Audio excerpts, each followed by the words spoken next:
Salam alaikum wa rahmatullahi wa barakatuh. Je vous propose aujourd'hui dans cette vidéo une séquence spécialement consacrée à l'évaluation, soutien et synthèse des leçons de la géométrie, construction et les quadrilatères et les questions des problèmes qui concernent le diagramme de la page 56 et la page 57 du petit maths de la classe 6e 2, CM2, 5e année de l'enseignement primaire. Maintenant, passons à la page 56.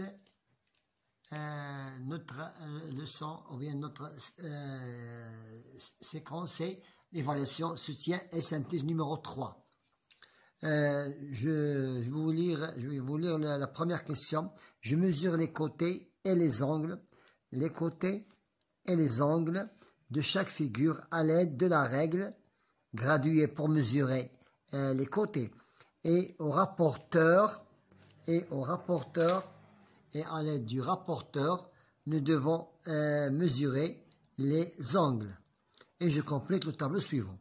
Je prends c'est le trapèze. Donc j'ai trouvé ici 80, j'ai mesuré 80, voilà 80, et pour l'autre côté c'est 75. J'ai inversé l'écart de ce côté-là et j'ai trouvé 100 degrés. Ici c'est de l'autre côté, je me suis arrivé à 105, à 115 degrés. Et je les ai notés dans le trapèze, vous voyez ici. Je passe maintenant au rectangle. Il a un angle droit. Puisqu'il a un angle droit, donc c'est 90 degrés pour les quatre côtés. C'est 80 degrés pour les quatre côtés. Pour le losange, les angles opposés ont la même mesure. Les angles opposés ont la même mesure. Ici, 75, voilà, de 0 à 75, de 0 à 75, et ici, de 0 à 105, donc 105 de côté opposé, 75 de côté aussi opposé. C'est, voilà, vous avez ici les données dans le tableau. Je passe au carré, c'est sachant que ces angles sont droits, donc 90 pour chaque angle, 190 pour chaque angle. Passons au parallélogramme. Nous avons ici 75 degrés et le côté opposé est aussi 75 degrés pour l'angle A. Donc A, j'ai trouvé 105, donc notre côté opposé est égal aussi de même mesure, est égal à 105, voilà le parallélogramme de 105. Et pour la mesure avec la règle, on les mesure à l'aide de la règle graduée. Je peux utiliser la règle pour mesurer chaque côté de chaque quadrilatère, et j'ai noté ici les mesures à peu près exactes. Ce que nous remarquons ici, la somme des mesures des angles est toujours 360 degrés. Le quadrilatère, la somme de ces angles est 360 degrés pour tous les quadrilatères. Ce que nous remarquons ici, si on fait la somme, on trouve toujours 360 degrés. Donc la somme de ces côtés est toujours 360 degrés pour un quadrilatère. Ici, la question suivante, je range les quatre figures de la plus petite aire, la plus petite surface, à la plus grande surface. Ici contient 24 petits carrés. Ici contient 36, regroupe 36 petits carrés. Ici 32 petits carrés. Et aussi ici 28 petits carrés. Donc nous remarquons que 24, ça veut dire que la figure A est plus petite que la figure D, 28, est plus petit aussi que la figure la figure C, et enfin la plus grande surface C, la figure B. Passons maintenant à l'application, ça veut dire comment construire un quadrilatère. Je place le quatrième sommet du carré, du rectangle, du parallélogramme et de losange, et je trace les diagonales. Donc, je trace aussi les diagonales. C'est à l'aide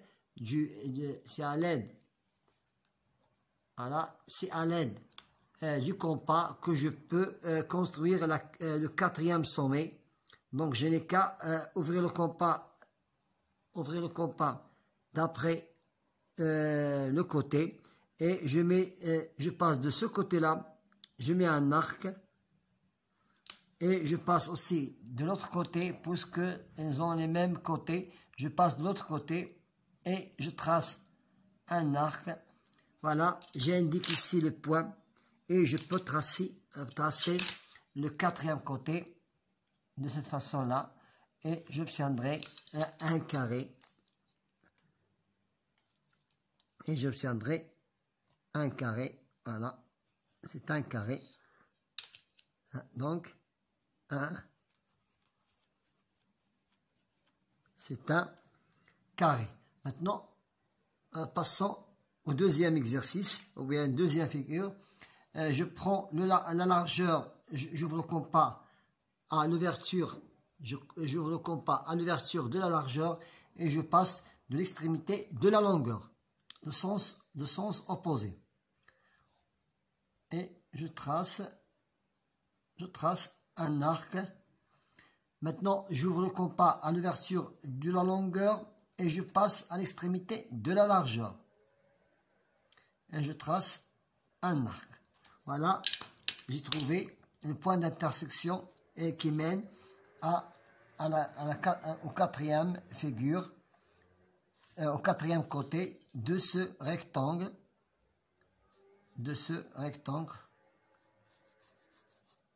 Voilà, on a trouvé le quatrième côté. C'est un carré. C'est un carré. Pardon, c'est un rectangle. C'est un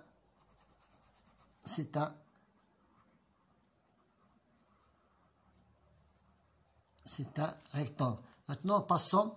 Nous avons trouvé le carré, le rectangle. Maintenant, passons au parallélogramme et au losange. Passons au parallélogramme, puis au losange.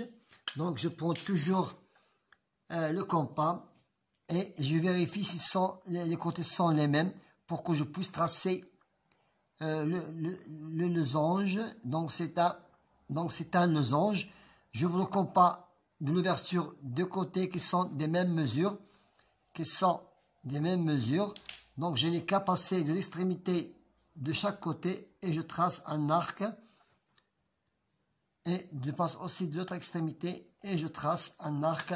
Voilà l'intersection et je relie les côtés entre eux pour que je puisse avoir un losange. Voilà, c'est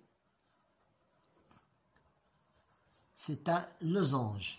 Maintenant, pour le quatrième quadrilatère, puisque ces côtés ne sont pas les mêmes, donc c'est un parallélogramme qui a un angle grave, qui a un angle obtus. Donc je vais ouvrir, j'ouvre l'ouverture du compas d'après le petit côté et je passe au côté du grand côté. Je mets un arc, puis j'ouvre aussi le compas d'après le grand côté et je passe au côté du plus petit et je trace un arc. Puisque nous n'avons pas trouvé le point d'intersection, je n'ai qu'à reprendre même l'ouverture du petit côté pour que je puisse trouver l'intersection. Voilà, j'ai trouvé l'intersection.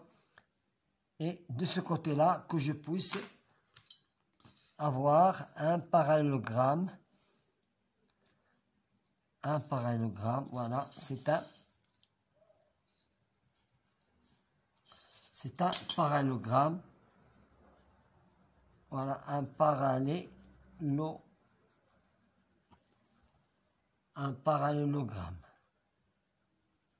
C'est un parallélogramme. Maintenant, passons à la quatrième question. Le diagramme circulaire, c'est le diagramme circulaire que vous voyez ici, représente les activités des adhérents dans un club. Quel est le diagramme en barre qui représente aussi ces données? Puisque nous avons ici la plus grande surface, ou bien la plus grande représentation, c'est de C, le premier.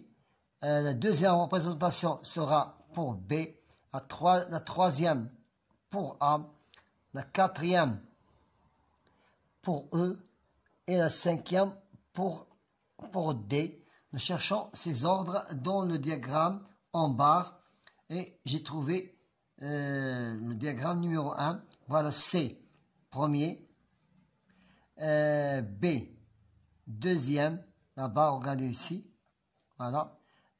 Troisième, c'est A, troisième, c'est A, quatrième, c'est E, quatrième, c'est E, et cinquième, c'est D. Donc voilà, elles sont en ordre 1, 2, 3, 4 et 5e. Pour ici, nous avons ici la représentation de C juste, B faux. Voilà, c'est faux parce que B est en deuxième classe. Ici pour C, c'est juste, c'est C faux. Et pour le quatrième diagramme en bas, C juste, B juste, C juste, B juste, A juste, D faux. Parce que E, c'est la quatrième faux. Maintenant, passons à l'exercice suivant. Je complète le tableau suivant. Fraction 1 heure. 1/5 d'heure. 1/5 d'heure. Je dois le transformer en minutes. Je n'ai qu'à multiplier 1/5 par 60. 60 multiplié par 1 est égal à 60. 60 multiplié par 5 est égal à 12 minutes. Maintenant, pour un quart. Je n'ai qu'à toujours multiplier. Pourquoi? Pour que je pousse 1 heure, ça fait 1 heure est égal à 60 minutes. C'est pour cela que j'ai multiplié les fractions par 60. 60 fois 1, 60, divisé par 4 est égal à 15 minutes. C'est égal à 15 minutes. 60 fois 1 divisé par 3 est égal à 20 minutes. 60 multiplié par 1 divisé par 2 est égal à 30 minutes. 60 fois 1, 60. Divisé par 12 est égal à 5 minutes. 60 multiplié par 2, 120. 120 divisé par 5 est égal à 24 minutes. 60 multiplié par 3, 180. 180 divisé par 4 est égal à 45 minutes. Et 3 demi d'une heure pour nous convertir en minutes. 6 fois 3, 60, c'est 60. 60 minutes fois 380 divisé par 2, c'est 90, ça veut dire 1h30. C'est 1h30. Un pont, maintenant, sixième question. La sixième question. Un pot contient 450 grammes de confiture. Le premier jour, j'en mange les 2 tiers. Je m'arrête ici. Les 2 tiers se forment d'une fraction. Je vais chercher la quantité de confiture que j'ai mangé dans le premier jour. Je n'ai qu'à prendre le poids, la masse ou bien le poids de ce pot en confiture qui est 450 grammes. Je multiplie par 2 et je divise par 3. Ça veut dire 450 multiplié par 2, c'est 900. Divisé par 3, c'est 300 grammes. J'ai mangé le premier jour c'est 300 grammes. Maintenant, combien elle reste dans le pot? Je n'ai qu'à soustraire 30 de 450 pour que je puisse voir ce qui reste dans le pot. C'est ce qui reste dans le pot. Ce reste, je vais aussi prendre le 1/3 de ce qui reste. Donc, puisque ce qui me reste, c'est 150 grammes, je n'ai qu'à prendre 150 grammes, je le multiplie par 1, c'est 1, et je le divise par 3. 150. Donc, j'ai pris dans le deuxième jour 1/3 de ce qui reste. Ça veut dire que j'ai pris seulement 50 grammes dans le deuxième jour. Donc, j'ai pris au premier jour 300 grammes et pour le deuxième jour, j'ai pris 50 grammes. La question suivante. Combien restera-t-il de confiture dans le pot après ces 2 jours? Je n'ai qu'à faire la somme de ces deux prises que j'ai mangées. Pour le premier jour, 150. Et pour le deuxième jour, pour le premier jour, c'est 300. Et pour le deuxième jour, c'est 50. Et je soustrais de 450. Donc, 450 moins 350 est égal à 100 grammes. Donc, le reste, c'est la quantité qui reste dans le pot de confiture. Voilà, on a terminé avec cette séance d'évaluation soutien et synthèse. Bon courage et à la prochaine.